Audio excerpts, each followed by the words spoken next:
वो बिना सिक्योरिटी के घूम रहे थे सड़कों पे। देखिए क्या है ना कि सरकार के कुछ मानक हैं, उसमें कुछ नॉर्म्स में क्या है कि जैसे सरकार ने बनाया है कि किनको नॉर्मल सुरक्षा है, किनका वाई है, किनका वाई प्लस है, किनका जेड है, किनका जेड प्लस है। तो सारे सुरक्षा का समय से के अनुसार उसकी समीक्षा की जाती है और समीक्षा के बाद सरकार, आप देख रहे होंगे कि जिस समय उसमें कुछ लोगों के, उनके परिवार के कुछ लोगों को सिक्योरिटी मिली थी, उस समय तो बहुत अच्छी बात थी। लेकिन आज अगर मान लीजिए कि सरकार समीक्षा कर रही है कि उनसे ज़्यादा किनको सुरक्षा की ज़रूरत है, सुरक्षा लिमिटेशन है और उसी में सबको सुरक्षा देना है, तो कहीं ना कहीं सरकार सुरक्षा को इधर से उधर करती रहती है। सरकार हमेशा ही उसकी समीक्षा करती है और समीक्षा के आधार पर जो रिपोर्ट आती है उसमें सरकार सुरक्षा में चेंज करते रहती है। आरजेडी के नेता कह रहे हैं कि अगर कुछ हो जाता है लालू परिवार को तो सरकार जन आक्रोश झेल नहीं पाएगी। देखिए, सरकार ने उनकी सुरक्षा घटाई है, न कि हटाई है। तो सरकार ने सुरक्षा कम की है। मैंने पहले भी बताया कि सुरक्षा में क्या होता है कि सरकार बहुत सारे नॉर्म्स को देखती है और उसके आधार पर सरकार कोई निर्णय लेती है। और हमारे बिहार के लोकप्रिय माननीय मुख्यमंत्री जी हमेशा से ही न्यायप्रिय काम करते आ रहे हैं।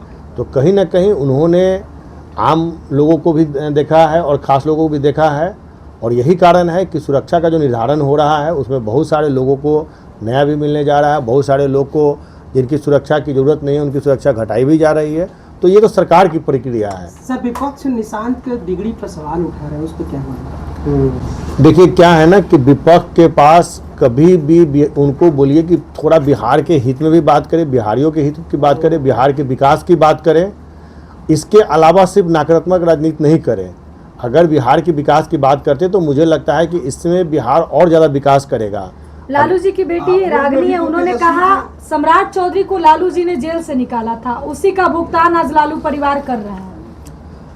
देखिए, मेरा कहना है कि उन्होंने कभी अपने भाई के खिलाफ, कभी अपने परिवार के खिलाफ, अपने पार्टी के नेताओं के खिलाफ हमेशा उनका ट्वीट आते रहा है।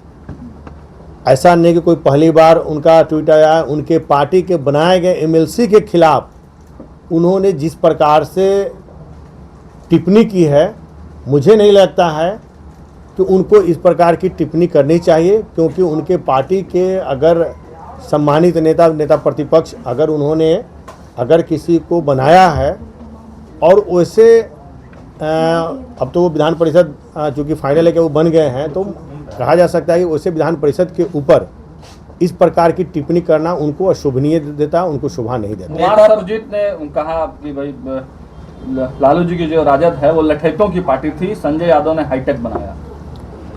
देखिए, ये उनके पार्टी का अंदरूनी मामला है।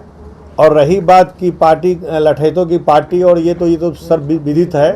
चूँकि आपको याद होगा कि तेल पिलावन और लाठी उठावन का रैली उन्होंने किया था, तो ये तो बिहार में सर्वविदित है कि वो लाठी रैली आज भी मुझे लगता है कि खासकर अगर युवा में जो नौजवान अभी जो नए पीढ़ी के उनको छोड़ दीजिए, तो पुराने सभी लोगों को वो रैली आज भी याद है कि किस प्रकार से पटना की सड़कों पर, और कहें तो पटना की सड़क नहीं, बिहार की सड़कों पर किस प्रकार से उत्पात मचाया गया था, कितने व्यवसायियों का नुकसान किया गया था, और उस इलाके के आसपास के कितने व्यवसायियों के शोरूम को उस समय लूट लिया गया था। सर, एक सवाल रहेगा जी, एमएलसी का रिजल्ट आने वाला है, कहा जा रहा है कि चिराग जी दीपक प्रकाश का हक मार दिए, ये सवालें चल रही है। देखिए क्या है ना कि कोई किसी का हक नहीं मारता है।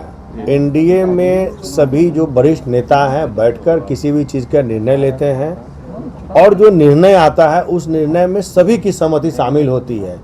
और यही कारण होगा कि चाहे लोकसभा, विधानसभा, एमएलसी, राज्यसभा, किसी भी चुनाव में आप देख रहे होंगे कि कहीं भी एक दूसरे के प्रति किसी के मन में कोई दोस्ता नहीं होती है। वहीं बात करें महागठबंधन की, तो आप देख रहे होंगे चाहे लोकसभा चुनाव हो, विधानसभा चुनाव हो या कोई चुनाव हो, कभी भी उनके अंदर सामंजस्य नहीं रहती है। सामंजस्य की कमी शुरू से बनी रहती है। नेता प्रतिपक्ष तेजस्वी यादव मुख्यमंत्री को सस्ता गिरा हुआ चीफ मुख्यमंत्री बता रहे हैं। सबसे पहले तो हम बताना चाहेंगे कि हमारे बिहार के लोकप्रिय माननीय मुख्यमंत्री जी के खिलाफ इस प्रकार की अभद्र टिप्पणी करना कहीं न कहीं ये पूरे बिहार वासियों के लिए गाली के समान है।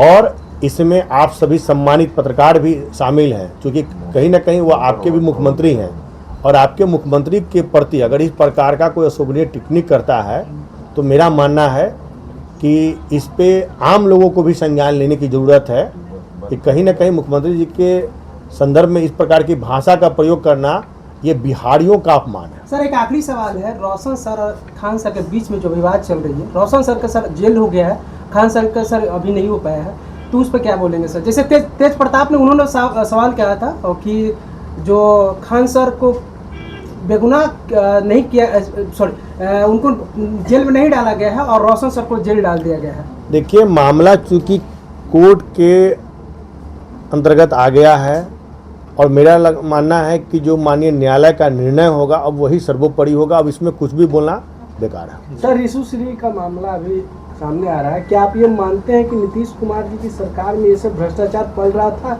और अब जब सरकार बदली तो सारे IAS अधिकारियों पर भी कार्रवाई हो रही है? देखिए, एक बार सारी चीज़ें आ जाएं छनकर तब मुझे लगता है कि इस पे बोलना सही रहेगा, क्योंकि अभी क्या है कि अभी जांच चल रही है डेली। आज भी आप देख रहे होंगे कहीं ना कहीं आज भी रेड चल रही है, तो एक बार सारी चीज़ें आ जाए फिर दूध का दूध पानी का पानी हो जाए तो फिर पता तेजस्वी चलेगा। यादव ने जिस प्रकार कहा कि खाली है, खजाना खाली है, तो आपके विभाग की क्या स्थिति है? आपके विभाग में पैसा वैसा है?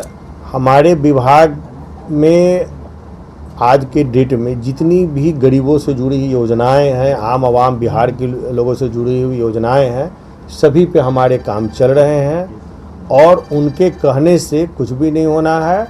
और मुझे लगता है कि सरकार के आप कैबिनेट में देख रहे होंगे कि हर एक कैबिनेट में नई नई योजनाएं आ रही हैं, नई नई बिहार के लोगों के लिए काम आ रही हैं।